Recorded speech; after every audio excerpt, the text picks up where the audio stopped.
সব হিসেব হবে, কোনো ছাড় নয়। দুর্নীতি অপশাসন থেকে সন্ত্রাসের বিরুদ্ধে জিরো টলারেন্সের বার্তা দিয়ে বিধানসভায় আজ সরব হলেন মুখ্যমন্ত্রী। নতুন আইন আনার ভাবনায় সরকার। পাশাপাশি এই আলোচনায় দেখাবো যে কেজি কেজি সোনা উদ্ধারে আরও বিপাকে সব্যসাচী দত্ত। অভিষেক বন্দ্যোপাধ্যায় বিপাকে, তার কারণ এবার তার বিরুদ্ধে নয়া দুর্নীতির অভিযোগে ফের ময়দানে অভিজিৎ দাস ববি। জানিয়ে স্টুডিও উপস্থিত আমি প্রত্যেক অতিথির কাছে আসবো, কিন্তু শুরুতে আপনাদের দেখাবো যে বিধানসভায় দাঁড়িয়ে একেবারে স্পষ্ট বার্তা দিচ্ছেন মুখ্যমন্ত্রী শুভেন্দু অধিকারী, যখন তিনি বলছেন যে তোলাবাজি, লাল চুল, কানে দুলরা একটাও বাইরে থাকবে না। এই অধিবেশনে বিল আসছে, ভাবছেন জেলে যাব, বেরিয়ে যাব। ঠিক কি বলেছেন, কি ধরনের বিল রাজ্য সরকার আনার ভাবনা চিন্তা করছে, দেখুন। রাজ্যে আমরা শপথ নিয়েছি, গুন্ডা, মাফিয়া, তোলাবাজ, লাল চুল, কানে দুল একটারও জেলের বাইরে থাকবে না। শুধু তাই নয়, এই সেশনে বিল আসছে আমার দপ্তর, স্বরাষ্ট্র দপ্তর। অনেকেই ভাবছেন 2 মাস থাকলাম, তারপরে আইনি লড়াই করে জামিনে বেরিয়ে এলাম। এই সেশনে বিয়ে কমিটি অনুমোদন দিলে শেষ দিনে বিল আসছে, সম্পত্তিও বাজেয়াপ্ত করব। সম্পত্তি বাজেয়াপ্ত করব,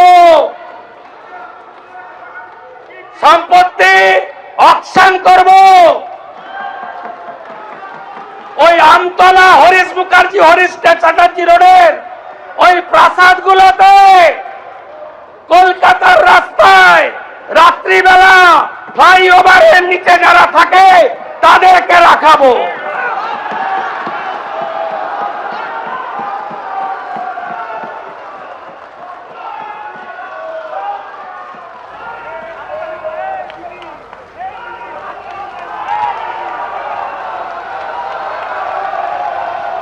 বিশ্বনাথ, আইনের শাসনের কথা মুখ্যমন্ত্রী একাধিকবার বলেছেন, এবং এই আইনের শাসন যে কতটা কড়া হতে চলেছে এই দুর্নীতিবাজ এবং তোলাবাজদের বিরুদ্ধে স্পষ্ট বার্তায় পরিষ্কার হয়ে গেল। বিশ্বনাথ দা, দেখো, আমি তো খুব আশ্বস্ত হলাম আজকে শুভেন্দু অধিকারীকে যে বিধ্বংসী ভূমিকায় দেখলাম। বিধ্বংসী ভূমিকা আমি পজিটিভ অর্থে বলছি। যে কোনো ধরনের দুর্নীতির বিরুদ্ধে লড়াইয়ের তার যে বিধ্বংসী ভাবমূর্তি আমি দেখলাম, যে ভূমিকা দেখলাম, যে অবস্থান দেখলাম, তাতে নাগরিক হিসাবে আমি আশ্বস্ত হতে চাই। এবং এটা আশা করি যে সামগ্রিকভাবে মুখ্যমন্ত্রী যখন বিরোধী দলের নেতা ছিলেন, তিনি বারবার প্রশ্ন করতেন যে এই দুর্নীতির বিরুদ্ধে লড়াই আমরা করব, দুর্নীতিবাজদের জেলে ঢোকাবো, তাদের বিরুদ্ধে তদন্ত হবে, আমরা বদলও করব, বদলাও নেব। ফলে আমি আশা করব যে আইনটা তৈরি হচ্ছে, সেই আইনটা অবশ্যই লোকায়ুক্তকে সঙ্গে নিয়ে হবে, যাতে স্বাধীনভাবে দুর্নীতির বিরুদ্ধে লড়াই করবার জন্য লোকায়ুক্ত প্রতিষ্ঠানটা শক্তিশালী হয়। আমি আশা করব সেই আইনটা ভিজিলেন্স কমিশনের সংক্রান্ত হবে, যেখানে ভিজিলেন্স কমিশন স্বাধীনভাবে রাজনীতির বাইরে থেকে মানে তদন্ত চালাতে পারবে। আমি আশা করব সেই আইনটা অবশ্যই ডিসেন্ট্রালাইজড ওয়েতে গ্রামগঞ্জে যে পঞ্চায়েত পুরসভাগুলো আছে, যেখানে দুর্নীতি সবচেয়ে বড় মানে বাসা বাঁধে, সেই জায়গাগুলোতে অন্তত দুর্নীতি দমনের উপায় বা প্রতিষ্ঠান গড়ে উঠবে। ফলে সব মিলে আমি তোমায় বলছি, আজকে যে শুভেন্দু অধিকারীকে আমি বিধানসভার মধ্যে দেখলাম, একটা অনন্য ভূমিকায় তাকে দেখলাম। একদিকে যখন তিনি রাজধর্ম পালনের কথা বলছেন, দুর্নীতির বিরুদ্ধে কথা বলছেন, আর অন্যদিকে তেমনি তৃণমূল কংগ্রেসকে খান খান করে দিচ্ছেন সমালোচনা করে। একটার পর একটা মমতা বন্দ্যোপাধ্যায়ের অতীতকে মানে আবার পুনর্গঠন করে তিনি প্রত্যেক সদস্যের সামনে বুঝিয়ে দিয়েছেন যে কিভাবে অ্যাপিচমেন্ট পলিটিক্স তিনি করতেন। একেবারে শুধু মমতা বন্দ্যোপাধ্যায় নয়, অভিষেক বন্দ্যোপাধ্যায়কে পর্যন্ত নিশানা করেছেন। কিন্তু বিশ্বনাথ বলছেন রাজধর্ম, একেবারে রাজধর্ম পালনের বার্তা আজকে বিধানসভায় দাঁড়িয়ে মুখ্যমন্ত্রী দিয়েছেন, যখন তিনি এই কথা বলছেন যে সবার বিকাশ যেমন হবে, সবার হিসেবটাও হবে। দেখুন কি বলেছেন। রামনবমীর মিছিল করতে দেননি, হনুমান জয়ন্তীর মিছিলে হাঁটতে দেননি, মোতাবাড়িতে ঢুকতে দেননি, হাইকোর্ট করে গেছে। ধুলিয়ানে 10টা হিন্দু গ্রাম লুট করলেন, হরগোবিন্দ দাস চন্দন দাসকে খুন করলেন, আমাকে ঢুকতে দেননি, 12 দিন পরে হাইকোর্ট করে গেছে। তখনই বলেছিলাম নিউটনের তৃতীয় গতিসূত্র, প্রত্যেক ক্রিয়ার সমান এবং বিপরীত ধর্মী প্রতিক্রিয়া আছে। তখনই বলেছিলাম পৃথিবী গোল, যা করিতেছেন জনতা জনার্দন দেখিতেছে, তারাই শিক্ষা দেবে। শিক্ষা দিয়ে দিয়েছে এই সরকার। দেশের সংবিধান প্রধানমন্ত্রী নরেন্দ্র মোদীজির দেখানো পথ, তাতেই চলবে। বিকাশও হবে, বিরাসতও হবে, और सबका साथ सबका विकास भी होगा, सबका हिसाब भी होगा। দেখুন, এক্সক্লুসিভ পলিটিক্স করার অভিযোগ বিরোধীদের তরফে বিজেপির বিরুদ্ধে যখন বারবার আনা হয়, অত্যন্ত ইতিবাচক দৃষ্টিভঙ্গি থেকে আজকে মুখ্যমন্ত্রী বলছেন যে ডেভেলপমেন্টের ক্ষেত্রে ইনক্লুসিভ মাইন্ডসেট নিয়ে তার সরকার চলবে, এবং পাশাপাশি এইটা খুব ক্যাটেগরিক্যালি মনে করিয়ে দিচ্ছেন যে হিসেবটাও কিন্তু সবার হবে। জয় মল্লিক। না, আমরা আজকে এই জিনিসটা নতুন দেখছি না। বিগত দিনেও আজকের মুখ্যমন্ত্রী শুভেন্দু অধিকারী যখন বিরোধী দলনেতা ছিলেন, বারংবার বলেছিলেন যে এই দলটা একটা ফ্যাক্টরি, একটা কোম্পানি। আমি সেই কোম্পানির সূত্রেই বলছি, এই কোম্পানিটা বেসিক্যালি ছিল কাটমানি কোম্পানি। আজকে সেই কাটমানি বন্ধ হয়ে গেছে, স্বাভাবিকভাবে কোম্পানি চলবে না, সমস্ত এমপ্লয়ি বেরিয়ে যাচ্ছে। তো এই ভাগনের আর বিস্তারিত আমি বলছি না, কিন্তু একটা দেখুন, এই কাটমানির বিষয় নিয়ে আজকে একটা জিনিস বিধানসভায় আজকে মাননীয় মুখ্যমন্ত্রী বললেন, সেটা কি? পাথর।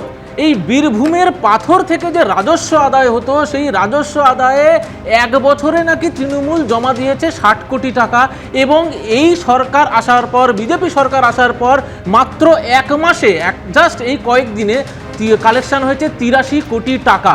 তার মানে আমরা বারবার যে এই অভিযোগগুলো করতাম যে কাটমানি হচ্ছে, সাধারণ মানুষের টাকা যেগুলো কোষাগারে ঢোকার কথা, সরকারি কোষাগারে, সেটা তৃণমূলের পকেটে যাচ্ছে, সেটা কিন্তু আজকে প্রমাণিত।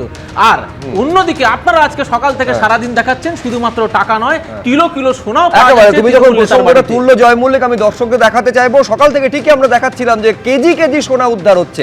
সব্যসাচী দত্তকে নিয়ে তল্লাশি চালানো হয়, সেখানে 6 কেজি সোনা উদ্ধার হয়েছে, 1 কেজি 300 গ্রাম রূপোর গয়না উদ্ধার হয়েছে। সব্যসাচী ঘনিষ্ঠ তৃণমূল নেত্রীর বাড়ির পর সল্টলেকের একটি ব্যাংকে সেখানে লকার ফ্রিজ করা ছিল, সেই ফ্রিজ করা লকার যখন খোলা হয়, এই একেবারে কেজি কেজি সোনা এবং রূপোর গয়না উদ্ধার হয়।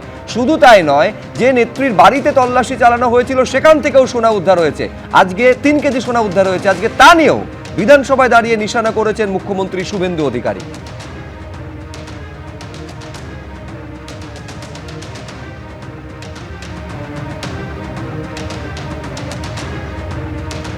আজকে টিভিতে সকাল থেকে দেখাচ্ছে বিধাননগরের আপনাদের বড় নেতা, প্রাক্তন চেয়ারম্যান,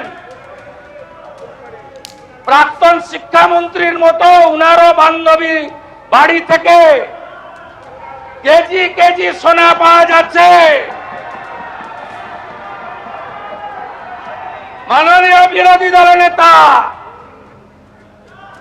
আগে ঠিক করুন কার পক্ষে বলবেন আর কার বিরুদ্ধে বলবেন।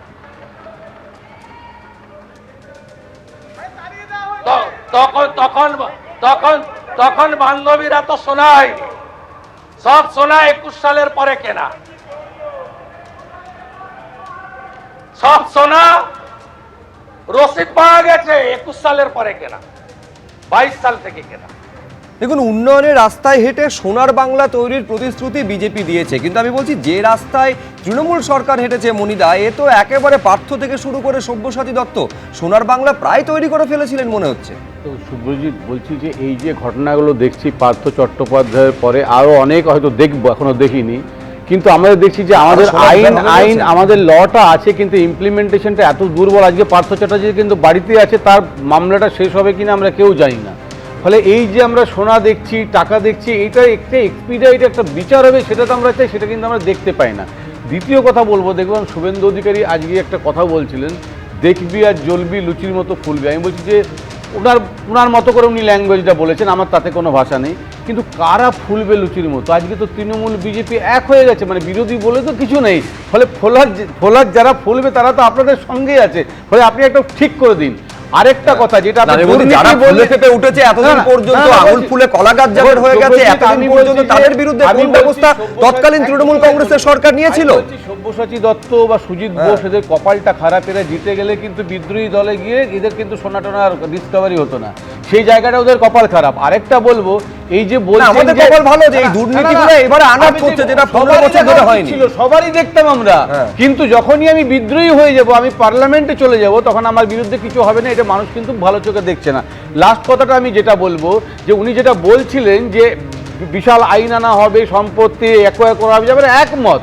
উনি যে কথাগুলো বলেছেন, আমার মনে হয় পশ্চিমবঙ্গের একটা লোক তার সঙ্গে কোনো বিতর্কে যাবে না, কিন্তু সেটা সবার জন্যই যেতে হয়, এক পেশে যাতে না হয়, এটাই আমার অনুরোধ। বেশ, আমি এইখানে দর্শকদের সামনে রাখবো যে কিছুক্ষণ আগে এই পাথরের কথা জয় তুলে ধরছিল, সেই নিয়েও কি বলেছেন আজকে মুখ্যমন্ত্রী, যে বীরভূমে পাথরে ঠিক কি ধরনের কারচুপি হয়, কি ধরনের কাটমানি হয়, তার ইঙ্গিত একেবারে মুখ্যমন্ত্রী পরিসংখ্যান দিয়ে তুলে ধরেছেন। যে সবাই ল্যাম্পপোস্ট ছিলেন, আসল ছিল যুবরাজ। কিভাবে সেখানে কারচুপিটা হতো, দুর্নীতি কিভাবে এখান থেকে হতো, কি পরিসংখ্যান দিয়েছেন মুখ্যমন্ত্রী। বীরভূমে পাথরে কি করেছেন জানেন? আপনাদের হাতে ছিল পার্টি, সব ল্যাম্পোস্ট ছিলেন, আসল তো যুবরাজ, আসল তো ভানুয়াতু। প্রতিবাদ করেননি, আমার বুকের পাটা ছিল, আমি প্রতিবাদ করেছি।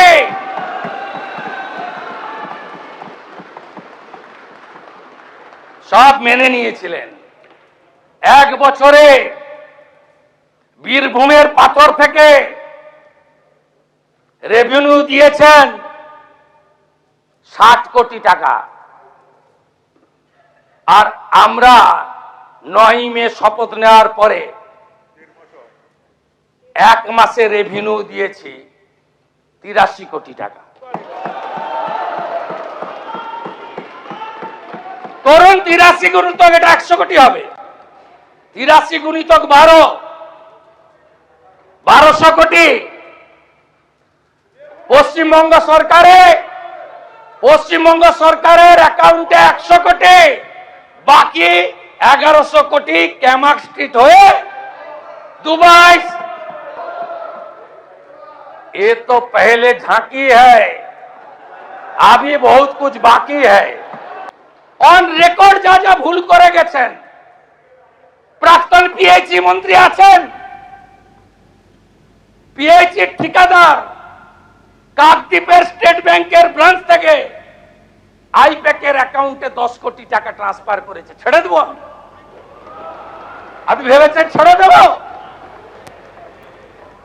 ছেড়ে আমি দেব না। মানে বুঝতে পারছেন যে কোটি কোটি টাকা আসলে রাজকোষে আসার কথা ছিল, সেই টাকাটা পুরোটা কার্যত অধিকাংশ টাকা সেটা একেবারে সাইফন হয়ে গিয়েছে। মুখ্যমন্ত্রী যে পরিসংখ্যান দিচ্ছেন, তার মানে স্পষ্টত প্রতিবেদন, রাজকোষে চুরি নয়, ডাকাতি হয়েছে। দেখুন, তৃণমূল কংগ্রেসের জমানায় যেটা হয়েছে, বোঝা যাচ্ছে যে পশ্চিমবঙ্গের মানুষের যে ভবিষ্যৎ, সেই ভবিষ্যৎ নিয়ে ছেলে খেলা হয়েছে।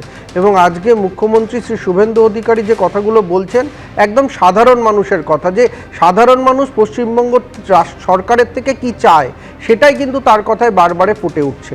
আমি বলছি যে আজকে যেভাবে তৃণমূল কংগ্রেসের নেতাদের একের পর এক যে সোনা বা এই ধরনের দুর্নীতি, এগুলো কিন্তু শুভেন্দু অধিকারী মহাশয় ঠিক সঠিকভাবে বলছেন যে এগুলোর বিরুদ্ধে ব্যবস্থা নিতে হবে। ফলে আজকে পশ্চিমবঙ্গের রাজ্য সরকারের কাছে দুটো কাজ: এক, সঠিক পথে বাংলাকে উন্নয়নের দিকে নিয়ে যাওয়া, আর দুই, যারা এতদিন বাংলাকে উন্নয়নের পথে নিয়ে যাওয়ার অন্তরায় ছিলেন, যে সমস্ত রাজনৈতিক কর্মী নেতা, তাদেরকে শাস্তি দেওয়া। এই দুটো কাজ একসঙ্গে আগামী দিনে করতে হবে। এবং আমার মনে হয় তার আজকের যে বিধানসভার ভাষণ, সেই ভাষণে কিন্তু তার প্রতিফলন ঘটেছে। আজকে তৃণমূল কংগ্রেসের যত খারাপ কথা আপনি বলবেন, আজকে দেখুন তৃণমূল কংগ্রেসের মধ্যে যারা আছে, তারা কোনো না কোনোভাবে বাঁচার চেষ্টা করছে। এইটা কিন্তু আজকে শুভেন্দু অধিকারী বিধানসভায় বলেছেন যে আপনি কুণাল ঘোষকে ইঙ্গিত করে বলেছেন যে আপনি লিখিত দিন, যদি আপনাদের কাছে অভিযোগ থাকে কেউই বাঁচবে না, যারা ভালো সাজার চেষ্টা করছে তারাও বিজেপিতে ঢুকতে পারবে না এবং সাজা পাবে। ফলে এই যে যারা পশ্চিমবঙ্গকে রসাতলে পাঠিয়েছে তাদেরকে যে শাস্তি দেওয়া হবে এইটা সাধারণ মানুষ চেয়েছে।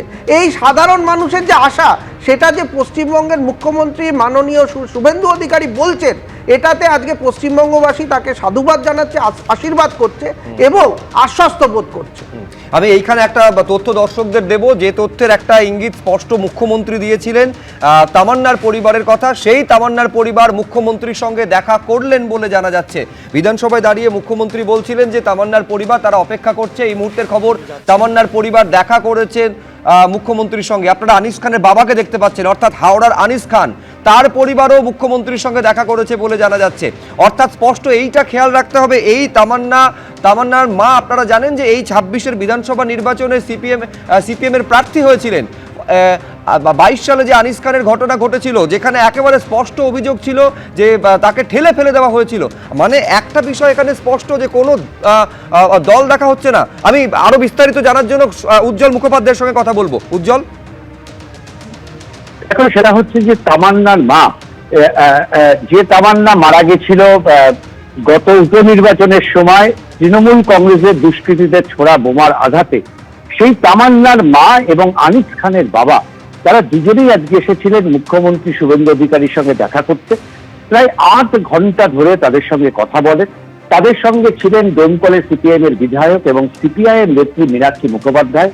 তাদের প্রত্যেকের সঙ্গে আমি দ্রুত দেখে নেব মীনাক্ষী মুখোপাধ্যায় কি বলছেন। যাতে এই ধরনের ঘটনা না ঘটে, আর যে ঘটনাগুলো ঘটেছে, যারা খুন হয়েছেন, আমার আশেপাশে যারা আছে তারা প্রত্যেকেই শোকস্তব্ধ পরিবার, এরকম অসংখ্য পরিবার গোটা পশ্চিমবঙ্গে আছে, তারা যাতে দ্রুত বিচার পায়, ইনক্লুডিং আরজি করেও যে খুন হয়েছে, যে ধর্ষণ হয়েছে, তারও বিচার সমেত এই গোটা পশ্চিমবঙ্গের যারা এইভাবে সমস্যাতে খুন হয়েছেন, এই ধরনের যাদের সাথে ঘটনা ঘটেছে, তারা যাতে দ্রুত বিচার পায়, এই বিচারের দাবিতেই আমরা সিএমকে বলেছি পুলিশ এবং প্রশাসন এবং সরকার দ্রুততার সাথে যাতে তারা ব্যবস্থা গ্রহণ করেন এবং সমস্ত কেসে নিষ্পত্তি হয়ে যারা দোষী তারা যাতে দ্রুততার সাথে শাস্তি পান। হাওড়ার আনিস খান এবং আপনাদের কালীগঞ্জের এই তামান্না, দুই পরিবারের সঙ্গে কিন্তু দেখা করলেন এবং বিচারের দাবি তারা জানালেন মুখ্যমন্ত্রীর কাছে। রাজ্যে আমরা শপথ নিয়েছি, গুন্ডা মাফিয়া, তোলাবাজ, লালচুল কানে দুল একটারও জেলের বাইরে থাকবে না। শুধু তাই নয়, এই সেশনে বিল আসছে আমার দপ্তর, স্বরাষ্ট্র দপ্তর। অনেকেই ভাবছেন 2 মাস থাকলাম তারপরে আইনি লড়াই করে জামিনে বেরিয়ে এলাম। এই সেশনে বিয়ে কমিটি অনুমোদন দিলে শেষ দিনে বিল আসছে, সম্পত্তিও বাজেয়াপ্ত করব, সম্পত্তি বাজেয়াপ্ত করব, সম্পত্তি অকশন করব। ওই আমতলা, হরিশ মুখার্জি, হরিশ চ্যাটার্জি রোডের ওই প্রাসাদ গুলোতে, কলকাতার রাস্তায় রাত্রিবেলা ফ্লাইওভারের নিচে যারা থাকে তাদেরকে রাখাবো।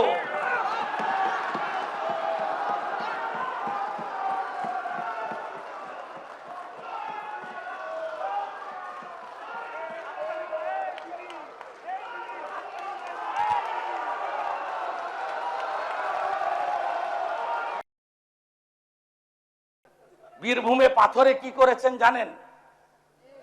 আপনাদের হাতে ছিল পার্টি, সব ল্যাম্পোস্ট ছিলেন, আসল তো যুবরাজ, আসল তো ভানুয়াতু। প্রতিবাদ করেননি, আমার বুকের পাটা ছিল, আমি প্রতিবাদ করেছি।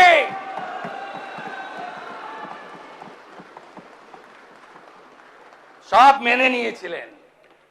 1 বছরে বীরভূমের পাথর থেকে রেভিনিউ দিয়েছেন 60 কোটি টাকা। আর আমরা 9 মে শপথ নেওয়ার পরে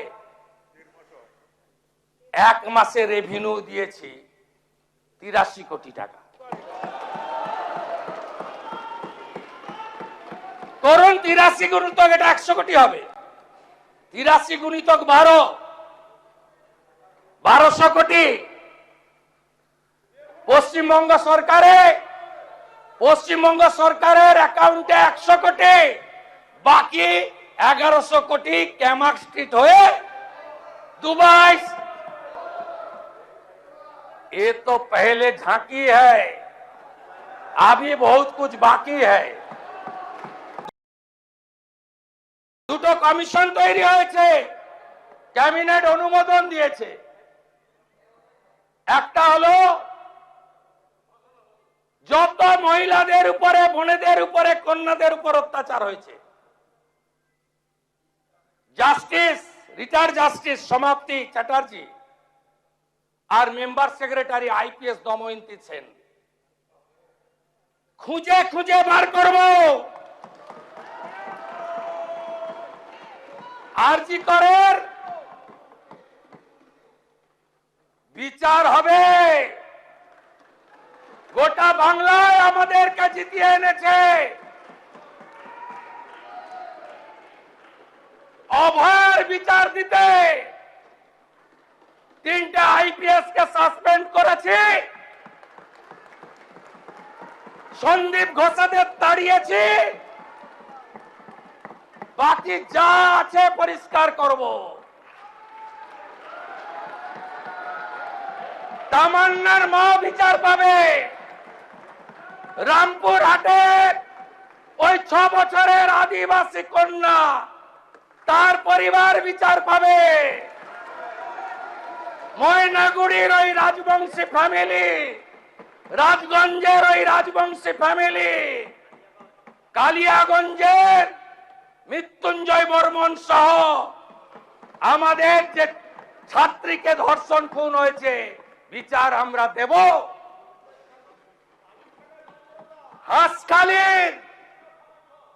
হাঁসখালির নমসূত্র পরিবার, কামদুনি থেকে Kasba law college, zero tolerance, zero tolerance. আপনার নেত্রী কি কি করেছে কাণ্ড কারখানা দেখবেন। বিজিবিএস এই 324.73 কোটি টাকা ফিকিকে দিয়েছেন। প্রাক্তন মুখ্যমন্ত্রীর সই দেখবেন নাকি? 324 কোটি। এ তো হিমশৈলের চূড়া মাত্র। বেঙ্গল গ্লোবাল বিজনেস সামিট সরকার করেছে। প্রাক্তন অর্থমন্ত্রীর ফিকিকে সরাসরি 324.73 কোটি টাকা আপনার প্রাক্তন মুখ্যমন্ত্রী দিয়ে দিয়েছেন। আপনি পারেন দিতে?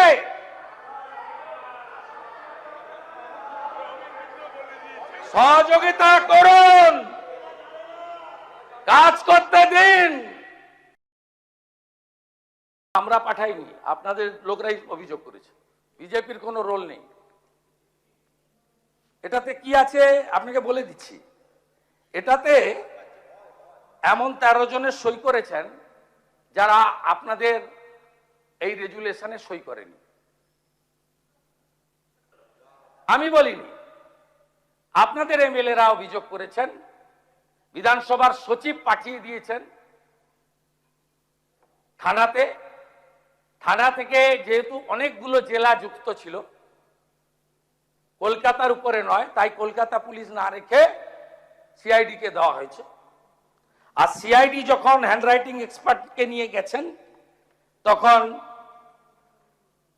দেখা গেছে 13 জনের অরিজিনাল সই নয়, যার মধ্যে 3 জন অন রেকর্ড সিআইডি কে বলেছেন যে সইগুলো আমাদের নয়। এরপরে আপনি বলছেন সিআইডি পাঠাবেন না। আপনি বলবেন সিআইডি কে বলবেন পাঠাতে না, আপনি বলুন। আজকে টিভিতে সকাল থেকে দেখাচ্ছে বিধাননগরের আপনাদের বড় নেতা, প্রাক্তন চেয়ারম্যান, প্রাক্তন শিক্ষামন্ত্রীর মতো উনারও বান্ধবী বাড়ি থেকে কেজি কেজি সোনা পাওয়া যাচ্ছে। মাননীয় বিরোধী দলের নেতা, আগে ঠিক করুন কার পক্ষে বলবেন আর কার বিরুদ্ধে বলবেন।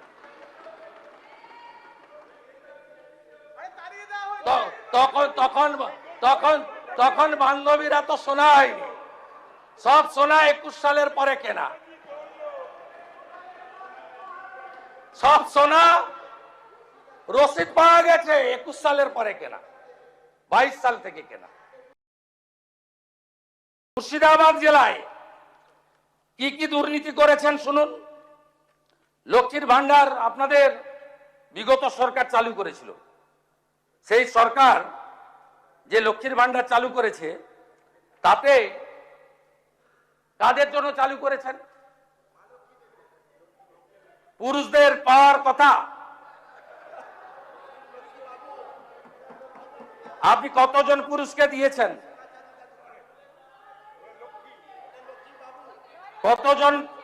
কতজন পুরুষকে দিয়েছেন?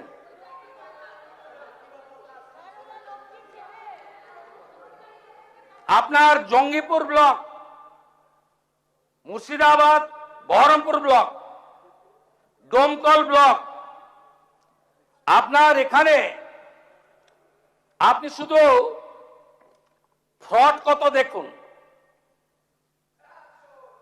লক্ষ্মীর ভান্ডার 568 account, 31 in Baharampur, 537 in Domkal. Minority scholarship 3076 account. LPG benefits Ujjwala 298 account. Old age pension 48 account, শুধু একটা ব্লক ডোমকল। লুট করেছেন। আপনি হিসাব করুন। আমরা তো এক্ষুনি 30 লক্ষ লক্ষ্মীর ভান্ডার পেয়েছি, যাদের পাওয়ার যোগ্য নয় অন্য অ্যাকাউন্টে ঢুকিয়ে দিয়েছেন টাকা। 30 লক্ষ গুণিতক 1,500 গুণিতক 12, অ্যামাউন্টটা কত হয় দেখুন। কার টাকা লুট করেছেন আপনারা? মাইনরিটি স্কলারশিপে একটা ব্লকে, শুধু ডোমকল ব্লকে 3076। আপনি দেখুন ধরা পড়েছে কে? রাকিবুল শেখ। এক্ষুনি তো বলবেন এইসব নাম বলছেন। Mustafizur Rahman, Tariqul Rahman, Shariful Islam, Kabirul Sheikh, Tariqul Islam, Baharampur block, Raghunathganj block. Domkal PS case number 538/2026, 30/5/2026। আপনারা এগুলো কি করেছেন? Shikshashree SC ST 715 account, Medhashree OBC 204 account, Taposili Bandhu 6530 account, জয় জোহার আদিবাসী 9 টাকা অন্যরা তুলে নিয়েছেন 2235 account, national scholarship SC ST OBC 79 account. এ তো সবে শুরু হয়েছে। কথায় কথায় বিএসএফ কে এইখান থেকে দাঁড়িয়ে আগের মুখ্যমন্ত্রী বিএসএফ কে কদর্য ভাষায় আক্রমণ করেছে। এখানে প্রস্তাব এনেছে বিএসএফ এর বিরুদ্ধে। জমি দিয়ে তারপরে নিন্দা করতে পারতেন। শুনে রাখুন, এখন অবধি 142.79 একর জমি দিয়েছি। কোচবিহার 22.95, জলপাইগুড়ি 35.165, দার্জিলিং 8.815, সব মিলিয়ে এই 600 কিলোমিটার এলাকা কয়েক মাসের মধ্যে একদম বেড়া তৈরি হয়ে যাবে। রাষ্ট্রের সুরক্ষা, রাষ্ট্রের নিরাপত্তা আর বাংলাকে সুরক্ষিত মজবুত করার জন্য এই সরকারের নীতি একদম পরিষ্কার। এই বিষয়ে আঙ্গুল তুললেই জসমিন দেশে যদাচার। আপনারা 5 বছর কি করেছেন? আমাকে কতবার বের করেছেন হাউস থেকে?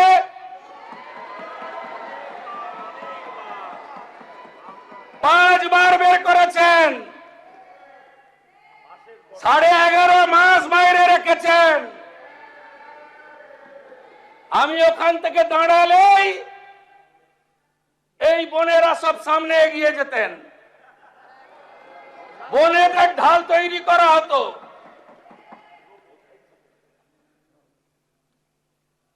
কত মামলা করেছেন আমার নামে? বিরোধী দলনেতা এলপি ঋতব্রত ব্যানার্জি, আপনার নামে কটা মামলা হয়েছে? টোটাল মামলা হয়েছে আমার নামে 102। হাইকোর্ট সুপ্রিম কোর্ট কোয়াশ করার পরে ভবানীপুর নন্দীগ্রামের নির্বাচনী হলফনামায় আমার মামলার সংখ্যা দিতে হয়েছে 35। আপনাদের কাছ থেকে জ্ঞান শুনবো? আমরা এখনো বলিনি মুখে নিকো প্লাস লাগাতে। আপনার নেত্রী বলতো। আমাকে কতবার হাইকোর্টে যেতে হয়েছে পারমিশন নিতে? 104 বার। রামনবমীর মিছিল করতে দেননি,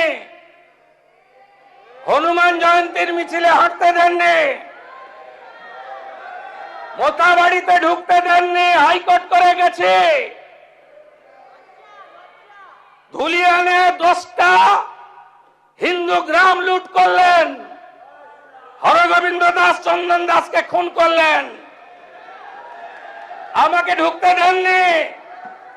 12 দিন পরে হাইকোর্ট করে গেছে। তখনই বলেছিলাম নিউটনের 3য় গতিসূত্র, প্রত্যেক ক্রিয়ার সমান এবং বিপরীত ধর্মী প্রতিক্রিয়া আছে। তখনই বলেছিলাম পৃথিবী গোল, যা করিতেছেন জনতা জনার্দন দেখিতেছে। আপনার প্রাক্তন মুখ্যমন্ত্রী বললেন আমি রানী রাসমণিতে বসবো। পুলিশ আমাকে জিজ্ঞেস করলো, আমি পুলিশ মন্ত্রীও, যে কি করব স্যার? আমি বললাম পারমিশন দেবেন, ওয়াই চ্যানেলে বসতে বলুন, যতক্ষণ খুশি বসতে বলুন, করুন, ডেলি মিছিল করুন, নো প্রবলেম, কিন্তু আসতে পারবেন না, আসতে আর কোনোদিন পারবেন না। আমি জানি 34 সালের কমিউনিস্টদের অত্যাচার ভেঙে 11-র পরিবর্তনেও আমি রাস্তায় ছিলাম, আর 26-এ আপনাদের তাড়ানোর কাজেও আমি রাস্তাতে ছিলাম। আমি জানি আপনারা আর আসতে পারবেন না, ও চ্যাপ্টার ক্লোজ হয়ে গেছে। पुष्पा झुकेगा नहीं, उसका पुष्पा मार्केट में मार्केट ही नहीं, मार्केट छोड़ के भाग गया।